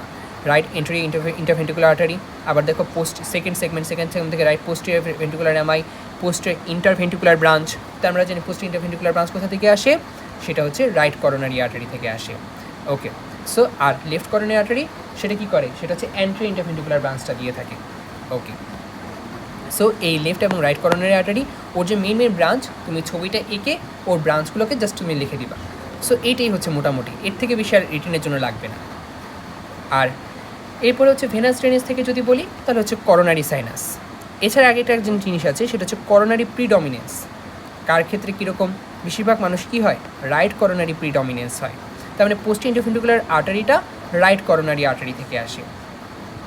এখন হতে পারে কি যে কোনো কোনো ক্ষেত্রে দেখা যায় এই পোস্ট ইন্টারভেন্ট্রিকুলার আর্টারিটা লেফট করোনারি আর্টারি থেকেও আসলো, তো সেখানে সে লেফট করোনারি প্রিডমিনেন্স। তো এইভাবে আমরা রাইট এবং লেফট করোনারি প্রিডমিনেন্সটা একটু বুঝে নেব। ওকে, আর এই যে লেফট করোনারি আর্টারি, এখানে লেফট করোনারি আর্টারি কী করে, আমাদের অ্যান্টি ইন্টারভেন্ট্রিকুলার গ্রুপে anti interventricular branch of the left coronary artery, পাশাপাশি সার্কামফ্লেক্স স্ক্যাপুলার আর্টারি, এই সমস্ত ব্রাঞ্চগুলো দিয়ে থাকে। ওকে, সো আমি বলবো তুমি এই জন্য একে তত্ত্বটা ভালো করে একটু দেখতে পারো। Venous drainage of the heart, এখানে আমরা দেখতে পাই যে মেইনলি আমাদের রিটেনের কোয়েশ্চেন হচ্ছে করোনারি সাইনাস। সো যদি তোমার পরীক্ষায় প্রশ্ন আসে, তুমি জাস্ট ছবিটা এঁকে করোনারি সাইনাসের যে ট্রাইবিউটারিস, করোনারি সাইনাস মোটামুটি আমাদের যতটুকু ড্রেন করে 60% of the venous blood of the heart is drain by the coronary sinus. পাশাপাশি ওর যে ট্রাইবিউটারিসগুলো রয়েছে, কী ট্রাইবিউটারিসগুলো রয়েছে, যেমন গ্রেট কার্ডিয়াক ভেইন, এখানে হচ্ছে আমরা ছবিতে দেখি, এটা হচ্ছে দেখো মিডল কার্ডিয়াক ভেইন। এরপর এটা কি, এটা হচ্ছে স্মল কার্ডিয়াক ভেইন। এরপর এটা হচ্ছে posterior vein of the left ventricle. Okay, oblique vein of the left atrium, left marginal vein, great cardiac vein. এই great cardiac vein, middle cardiac vein, small cardiac vein, left marginal vein, posterior vein of the left ventricle, oblique vein of the left atrium, এই জিনিসগুলো মোটামুটি বললেই হয়ে যাবে। ওকে, coronary sinus কোথা থেকে develop করে, সাধারণত left horn of the sinus venosus, সেখান থেকে করোনারি সাইনাসটা ডেভেলপ করে থাকে। ওকে, সো আশা করি। আর এখানে কী কী পিকুলারিটিস রয়েছে, এটা রিটেনের কোয়েশ্চেন, যে করোনারি সাইনাসের কী কী পিকুলারিটিস রয়েছে, সেই পিকুলারিটিসগুলো তুমি একটু পড়ে নিও। যে মানে পুরোটা আসে নাই, তুমি একটু ভালোভাবে বই থেকে একটু ভালো করে পড়ে নিও। ওকে, সো এই হচ্ছে আমাদের হার্ট থেকে আমরা তাহলে কী কী পড়লাম, আবার একটু আমরা রিক্যাপিচুলেট করি। হার্ট থেকে আমরা মেইনলি ওর স্ট্রাকচারসগুলো দেখলাম। হার্টের আরেকটা জিনিস গুরুত্বপূর্ণ, সেটা হচ্ছে পেরিকার্ডিয়াম। যেমন আমরা পুরোটা ইম্পর্টেন্স দিয়েছি, তেমন আমরা পেরিকার্ডিয়ামকে ইম্পর্টেন্স দেবো। পেরিকার্ডিয়ামের ক্ষেত্রে রাইট এবং একটা হচ্ছে যে পেরিকার্ডিয়ামে যে দুইটা লেয়ার থাকে, সেরাস পেরিকার্ডিয়াম আর হচ্ছে ফাইব্রাস পেরিকার্ডিয়াম, এই দুইটা পেরিকার্ডিয়ামের যে কম্পারেটিভ যে ডিফারেন্সটা, এমব্রায়োলজিক্যাল বেসিসটা, এটা আমরা একটু ভালো করে দেখে নিব। ওকে, এরপরে এখানে কী আছে, আর আমরা আর্টারি সাপ্লাই আমরা দেখলাম, ভেনাস ড্রেনেজ দেখলাম, রাইট অ্যাট্রিয়ামের ক্ষেত্রে ফিচার্সগুলো কী, রাইট অ্যাট্রিয়ামের ইন্টেরিয়রটা কীরকম, এগুলোর রিটেনের জন্য বেশি গুরুত্বপূর্ণ। ট্রাকিয়া থেকে সাধারণত প্রশ্ন সেভাবে হয় না, তবে ট্রাকিয়া থেকে হিস্টোলজিতে প্রশ্ন করতে পারে, এবং এমব্রায়োলজিক্যাল বেসিস অনুসারে যে আমাদের যে একটা বোঝার প্রশ্ন, যেগুলোকে আমাদের চন্দ্রের মধ্যে যেগুলো হচ্ছে ছাকা নাম্বার, যদি তুমি এটা বুঝে সুন্দর করে লিখে দিতে পারো, তোমাকে ফুল মার্ক দেবে। যেমন ট্রাকিয়ার লাইনিং এপিথেলিয়াম কী, কেন এর লাইনিং এপিথেলিয়াম এইটাই হইল, যেমন সিউডো সার্টিফাইড সিলেটেড কলাম এপিথেলিয়াম তো বলে থাকি, কেন এটা হইলো, এই জিনিসগুলো কিন্তু তারা অনেক সময় রিটেনের প্রশ্ন হিসেবে আসে। ওকে, আর এরপরে যে termination, commencement, termination, C6, T4, এই জিনিসগুলো তুমি একটু দেখে নিও। ট্রাকিয়া আর হচ্ছে ইসোফেগাস। ইসোফেগাসের একটা পার্ট হচ্ছে খুবই গুরুত্বপূর্ণ, সেটা হচ্ছে এই ইসোফেগাসের ক্ষেত্রে আমরা এই যে ওর এই স্ট্রাকচারটা, এইটা কিন্তু খুবই ইম্পর্টেন্ট। এই স্ট্রাকচারটা কেন ইম্পর্টেন্ট? কারণ এই স্ট্রাকচারে আমরা দেখতে পাচ্ছি যে কিছু কনস্ট্রিকশন দেখা যাচ্ছে। রিটেনের প্রশ্ন হিসেবে কনস্ট্রিকশনগুলো স্যাররা অনেক সময় জিজ্ঞেস করে, যেখানে আমরা 4টা কনস্ট্রিকশন দেখতে পাই। Cricopharyngeus, arch of the aorta, at the level of the arch of the aorta, at the level of left bronchus, at the level of esophageal hiatus.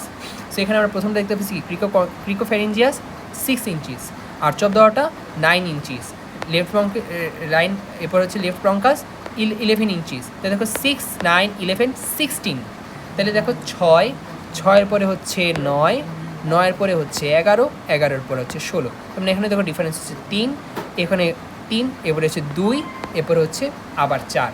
So এবার মনে রাখবো 4টা নাম্বার মনে রাখবো, যে 6, 9, 11, 16। তাহলে মোটামুটি এই 4টা নাম মনে রাখতে পারলে আর এই ছবিটাভাবে প্র্যাকটিস করলে আমাদের আর কোনোভাবেই আটকাবে না যে কোন ওপেনিংটা, arch of the opening, arch of the লেভেলে ওর যে কনস্ট্রিকশনটা সেটা আমাদের ইনসিসর টিথ থেকে কতটুকু দূরে, বা এই জিনিসগুলো তখন আমরা এঁকে দিতে পারবো। সো এই জিনিসটা তোমরা একটু ভালোভাবে প্র্যাকটিস করে নিও। এটা ইসোফেগাস থেকে এই জিনিসটা রিটেন হিসেবে আসতে পারে। আরেকটা জিনিস আসতে পারে, সেটা হচ্ছে হিস্টোলজি হিসেবে। হিস্টোলজিতে histological figure of the oesophagus. এটার জন্য আমি তোমাদেরকে বলবো যে এটার জন্য অবশ্যই তোমরা চন্দনা ম্যামের যে বইটা আছে এর থেকেও ভালো হয় তোমরা যদি তোমাদের যে রিটেনের তোমরা যে প্র্যাকটিক্যাল এঁকেছো, এই প্র্যাকটিক্যালের সময় যে তোমাদের ইসোফেগাসটা আঁকা হয়ে থাকে, ওই ছবিটাই যদি তোমরা আরও একবার তর্জমা করো, নিজে যেটা আঁকাছো ওইটা দেখে দেখে যদি তুমি তর্জমা করো, তুমি এর থেকে ভালোভাবে তুমি জিনিসটাকে বুঝতে পারবা। প্রথমবার করতে গেলে এই হিস্টোলজিক্যাল ফিগারগুলো আসলে কষ্ট হয়, এটা স্বাভাবিক।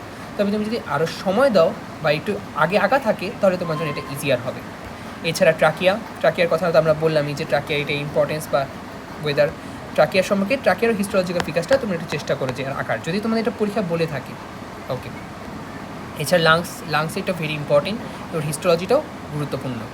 ওকে, এরপর আমরা এখানে মোটামুটি এখানে কিছু আমরা পয়েন্টস বলে যাই, যেমন অ্যাক্লাসিয়া কার্ডিয়া। এই অ্যাক্লাসিয়া কার্ডিয়াটা কী হয়, যে in this case is a clinical condition when the lower oesophageal sphincter fails to relax when the food is swallowed, so the food accumulates in the esophagus, যার কারণে কি হয়, সে খাবারটা তখন গিলতে পারে না, বা তার ফুডটা তখন যে স্টোমাকে যাবে সেটা যেতে পারে না, এবং সেখানে তখন আমরা বেরিয়াল মিন এক্সরে করলে আমরা একটা বাট বিগ অ্যাপিয়ারেন্স দেখতে পাই। অ্যাক্লাসিয়া কথাটা মানে কি জানো? আমরা কার্ডিয়া মানে কি, কার্ডিয়া মানে হচ্ছে কার্ডিয়া, এই কথাটা আমরা কোথায় আসে, স্টোমাকের ক্ষেত্রে, cardiac and of the stomach, এটা তুমি আর পরে পড়বা। অ্যাক্লাসিয়া কথা মানে হচ্ছে ফেল টু রিল্যাক্স, মানে আমাদের যে ইসোফেগাস এটা তো আমাদের কোথায় ড্রেন যাচ্ছে, স্টোমাকে, এই যে নিচের প্রান্তটা এটা রিল্যাক্স করতে পারছে না, এটা কনস্ট্রিক্ট করে রয়েছে, যার কারণে খাবারটা রিগার্জিটেটেড করছে, সেটা যাচ্ছে না, এটাই হচ্ছে অ্যাক্লাসিয়া কার্ডিয়া। এরকম একটা গুরুত্বপূর্ণ একটা জিনিস হচ্ছে হার্টের ক্ষেত্রে। হার্টের ক্ষেত্রে এরকম একটা গুরুত্বপূর্ণ পিবিকিউ হচ্ছে কি, যে আমরা ফ্যালোস্টেট্রোলজি সম্পর্কে বলে থাকি। এই ফ্যালোস্টেট্রোলজি কিন্তু ভেরি ভেরি ইম্পর্টেন্ট, তোমরা ভালোভাবে ফ্যালোস্টেট্রোলজি জিনিসটাতে মাথায় রাখবা। এই ফ্যালোস্টেট্রোলজিটা ভালোভাবে পড়ে ফেললে তো আশা করি তোমার হার্ট থেকে সেরকম আর প্রশ্ন আটকাবে না। আরেকটা জিনিস পড়বা, সেটা হচ্ছে এনজাইনা।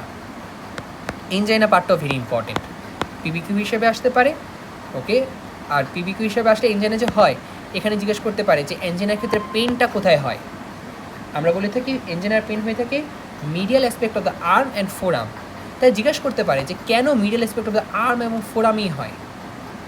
এর কারণ হচ্ছে অ্যাঞ্জাইনার ক্ষেত্রে আমরা দেখে থাকি middle aspect of the arm এবং ফোরামে পেন হওয়ার কারণ হচ্ছে সেম সেগমেন্টাল ইনারভেশন। এখানে মেন কথাটা কি, যে এখানে middle aspect of arm and forum যে সেগমেন্টাল ইনারভেশন পায়, আমাদের হার্টের সিম্প্যাথেটিক, যে আমরা যদি হার্টের নার্ভ সাপ্লাই দেখি, তুমি এটাকে একটু দেখে নিতে পারো, ওইখানে তুমি সিম্প্যাথেটিক দেখবা যে থোরাসিক 5, থোরাসিক 3, 4, 5 এরকম কিছু সেগমেন্টই রয়েছে। সো এগুলোই কিন্তু আমাদের middle aspect of arm and ফোরামে সাপ্লাই দেয়। অ্যাজ এ রেজাল্ট এনজাইনার পেইন এটা এভাবে সেগমেন্টাল ইনারভেশনের জন্য এভাবে middle aspect of arm and ফোরামে চলে আসতে পারে। পাশাপাশি আবার একটা প্রশ্ন করে যে diaphragm is supplied by phrenic nerve, কেন, এক্সপ্লেন করো। সো এখানে এটা মেন উত্তর কি, যে ডায়াফ্রামটা যখন তৈরি হয় তখন একটা সার্ভাইকাল রিজনে তৈরি হয়।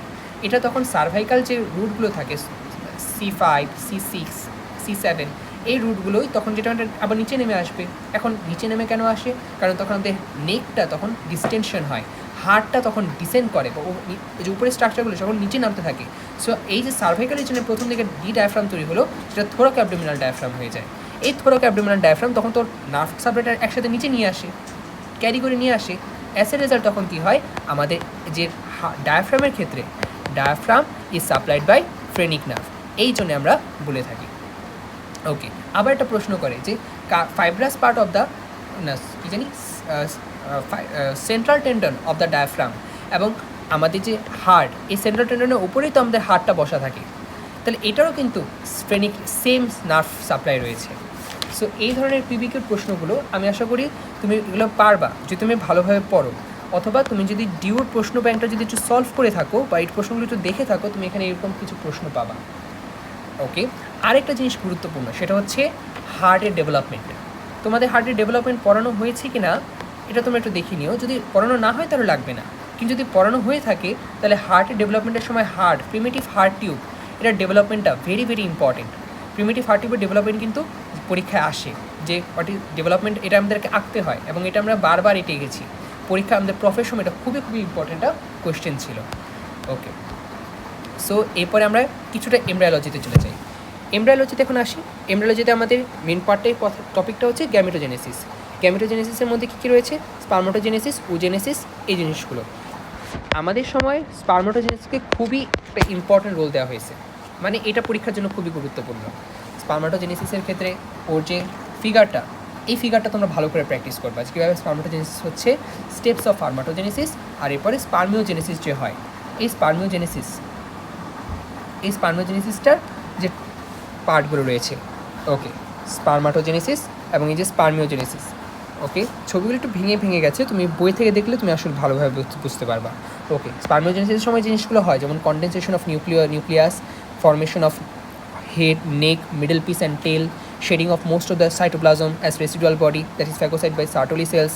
এবং এখানে কী কী হরমোন লাগে, luteinising hormone, testosterone, follicle stimulating hormone. Okay, এই জিনিসগুলোই মেনলি ইম্পর্টেন্ট। সো এই হচ্ছে স্পার্মাটোজেনেসিস থেকে আসে। অনেক সময় পোলার বডি জিজ্ঞেস করে থাকে যে পোলার বডি জিনিসটা কী। সো পোলার বডিটা তোমরা এখান থেকে বই থেকে দেখে নিও। ওকে, আর এই হচ্ছে আমরা প্রাইমেটিভ হার্ট টিউবের ছবিটা আমি নিয়ে আসছি, এটা তোমাদের এমব্রায়োলজি থেকে নিয়েছি, চন্দ্রনামের বই থেকে। আশা করি এই ছবিটা তোমরা যদি আঁকো, এখান থেকে আঁকলেই মোটামুটি হয়ে যাবে। আর এই ছবিগুলো এঁকে পাশাপাশি ওর পাশে কোনটা থেকে কোনটা তৈরি হয়, এই জিনিসগুলো আমাদেরকে লিখে দিতে হয়। ওকে, এরপর হচ্ছে এখানে ফোরামেন ওভেলি দেখানো হয়েছে। এটা অনেক সময় পরীক্ষা প্রশ্ন করে যে ফোরামেন ওভেলি থেকে প্রশ্ন করে থাকে যে অনেক সময় ফোরামেন ওভেলি যদি ক্লোজ না হয় বা এটা ক্লোজ হয়, এটা নর্মাল ডেভেলপমেন্টটা কি, ইন্টারআর্টেরিয়াল সেপ্টাম, এটা প্রফের জন্য খুবই খুবই ইম্পর্টেন্ট একটা কোয়েশ্চেন। ইন্টারআর্টেরিয়াল সেপ্টামের ডেভেলপমেন্টটা কীরকম হয়। ওকে, আর করোনারি আর্টারি একটা ফাংশনাল এন্ড আর্টারি, এটা তো আমি আশা করি তোমরা জানো, এবং এটা তোমাদের অনেক পড়ানো হয়েছে। আমরা ফাংশনাল এন্ডারিকে দুই ধরনের, আমরা যে এন্ড আর্টারিকে দুই ভাগে ভাগ করি, একটা হচ্ছে ট্রু এন্ড আর্টারি, সেটা হচ্ছে আমাদের রেটিনাতে, আর হচ্ছে কি ফাংশনাল এন্ড আর্টারি, সেটা কি এই যে আমাদের করোনারি আর্টারি, এখানে কি প্রি ক্যাপিলারি লেভেলে অ্যানাস্টোমোসিস হয়। ওকে, সো এই হচ্ছে মোটামুটি আমাদের পড়া। আমরা এখানে তাহলে কী কী বললাম, আমরা থোরাক্স থেকে আলোচনা করলাম, থোরাক্সের যে পার্টগুলো ইম্পর্টেন্ট মোটামুটি আমরা ওগুলো নিয়ে কথা বললাম। এরপরে আমরা এমব্রায়োলজি নিয়ে কথা বললাম। এমব্রায়োলজিতে আমাদের যে গ্যামেটোজেনেসিস, মোটামুটি আমরা চেষ্টা করেছি যতটুকু ইম্পর্টেন্ট পার্টগুলো সেগুলো তোমাকে বলে দেওয়ার জন্য। ওকে, আর এরপরে আমরা হিস্টোলজি নিয়ে একটু পড়লাম। আমরা হিস্টোলজি জিনিসটা বললাম যে অ্যাসোসিয়েটভাবে আমরা বলেছি যে কোনটার সাথে কোনটা ইম্পর্টেন্ট। এভাবে তোমাদের যদি হিস্টোলজিতে এপিথেলিয়াল টিস্যুটা পড়ানো হয়ে থাকে, ওটা একটু ভালো করে পড়ো, কারণ এপিথেলিয়াল টিস্যুটা একটু গুরুত্বপূর্ণ। ওইখান থেকে প্রথম দিকে যেহেতু তোমরা আছো, হিস্টোলজিতে পরীক্ষায় প্রশ্ন করবে আমি আশা করি। আর এছাড়া জেনারেল অ্যানাটমি তোমাদের যে পার্টিকুলার পার্টটা পড়তে বলছে, তোমরা ওই পার্টটাই শুধু ভালোভাবে পড়ে যেও। তাহলে যেমন জয়েন্ট যদি পড়তে বলে অথবা বোনস যদি পড়তে বলে, ওইখান থেকে দেখো যে বিগত বছরে আমাদের যে বড় ভাইরা কোন প্রশ্নগুলো বেশি ফেস করছে, ওই প্রশ্নগুলো একটু ভালো করে পড়লেই মোটামুটি অ্যান্সার তোমার হয়ে যাবে। সো তুমি এভাবে একটু কোয়েশ্চেন অ্যানালাইসিস করে তুমি যদি পড়ো, আমি আশা করি তোমার পরীক্ষা এমনিতে ভালো হবে। ওকে, আর যেহেতু তোমাদের এটা ফার্স্ট কার্ড, তাই অবশ্যই একটু তোমরা চাইবে যে একটু ভালো করে যাতে তোমরা একটু চেষ্টা করো বা ভালো করে জিনিসটার সঙ্গে প্রিপারেশন নিয়ে একটা ভালো পরীক্ষা দেওয়ার। সো এই জন্যই আমাদের ছোটো একটা চেষ্টা। ওকে, সো তোমরা সবাই ভালো করে পরীক্ষা দাও, তোমরা সবাই ভালো থেকো। ওকে, সো গুড নাইট।